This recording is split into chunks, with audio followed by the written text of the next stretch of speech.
This is Up Close. I'm Stephen I. Weiss.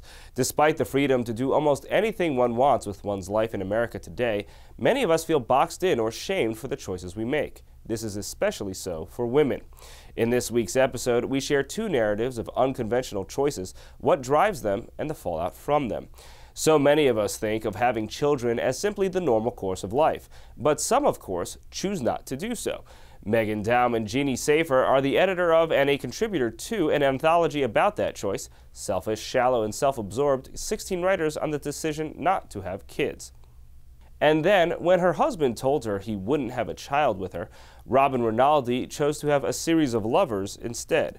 It's a decision that has had lifelong consequences for her and also led to some surprising revelations. She shares her story in The Wild Oats Project. But first, here are Meghan Daum and Jeanne.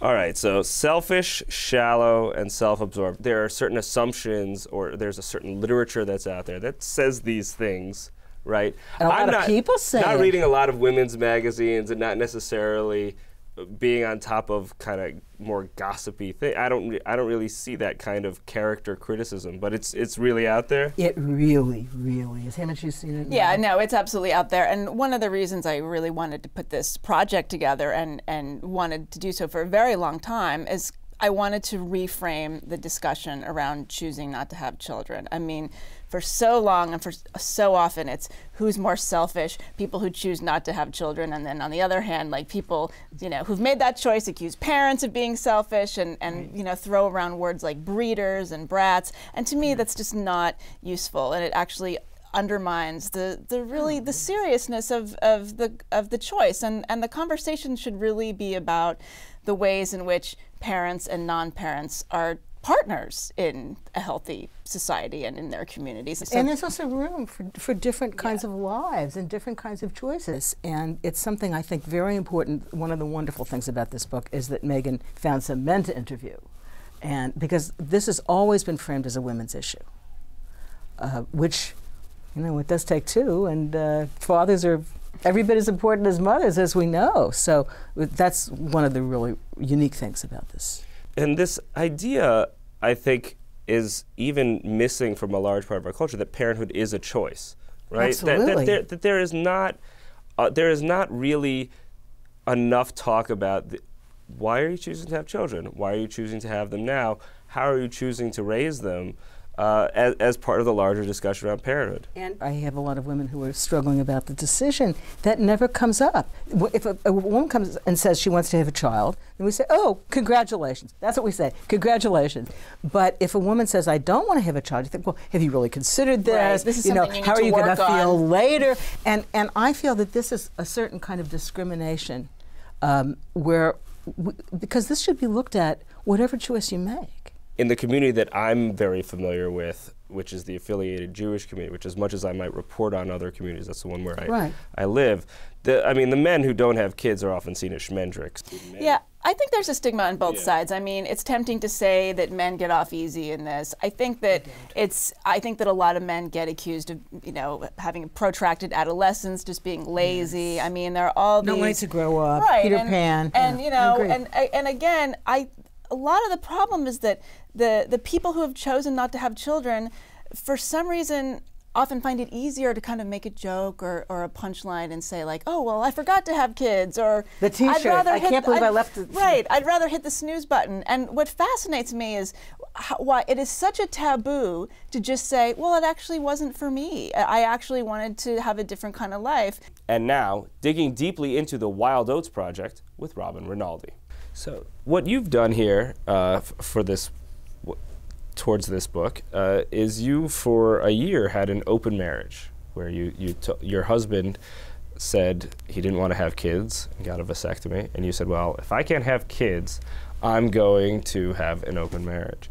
And I think the most obvious question that comes up from that, and that I've been wondering about, and everyone I talk about this book with has been wondering about, is why is that the dichotomy? Really because of my own personal history, because I hadn't ever sown my wild oats in my younger days like a lot of people do, and if you're going to do it, that is really the best time to do it.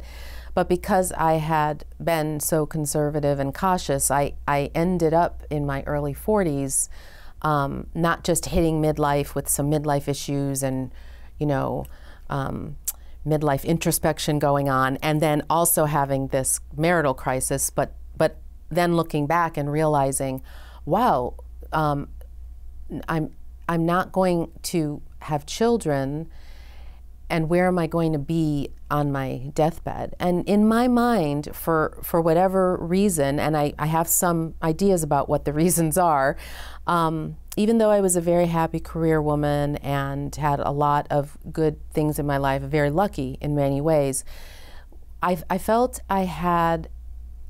there were two roads to really deep experience of womanhood. One of the things about many people choosing to have children, that's something they often say is, on my deathbed, I want to be surrounded by a great many children. It would seem to be that you're not choosing, that in one sense, you're not choosing to then surround yourself with the dozen lovers you had this year. Absolutely not, right. But in another sense, you're making a very active choice about about whether really your husband is who you want to have on your deathbed. Yes, that's true. I mean, I'm totally, by choosing this open marriage, I'm risking that will not happen, that he will not be there, because we know open marriage can be very risky to a relationship that's been monogamous a long time. But you're very right. I mean, I looked forward to my deathbed, and since I didn't see the children and grandchildren around it, I then kind of zoomed way in on, because really, if I zoomed in on my memories, actually, on my lived experience in my body. And you know, you can have children and they may not be at your deathbed. So you're really not guaranteed to have your loved ones around you when you die. And it's nice if they are, but you know there's going to be one person on your deathbed, and it's going to be you. In most marriages in America, it's considered pretty reasonable to say, I want to have kids. Yeah. Right, and it's a reasonable request. And if somebody says, it's often a deal breaker for people getting into marriage, Yes. for people who are in marriage. Yes. And on the other end, saying I want an open marriage, by most people, most of the time, is considered unreasonable, right? And so there's a degree to which you're dealing with reasonableness, and kind of where your reasonableness was rejected. Right. At the same time as you're dealing with your deeper desires. You're right. There was a part of me that was saying, okay, you know, if I'm not going to get this very basic, reasonable part of life and part of marriage, why stay in the box? If we're not going to have the, I mean, most monogamy and conventional marriage is built around raising and growing children and providing stability for them. Certainly not all of it, but that's the structure in which we raise children. If there are no children and you're two consenting adults and one of you's having a midlife crisis and looking forward to your deathbed, why not take 6 months or a year off and fulfill some of your individual goals? No kids in the house to stop you. That's all for this week's abbreviated web episode of Up Close. A reminder, you can see the full episode of Up Close on the Jewish channel on cable, or listen to the full audio of the show as a podcast, available on iTunes and your favorite podcast player. The Jewish channel is available on cable, Time Warner Cable Channel 1640, IOWTM Channel 505, RCN Channel 268, Cox Cable Channel 1, Bright House Channel 330, Verizon Fios Channel 900, and on Comcast on the on-demand menu on premium channels. For more information, visit tjctv.com.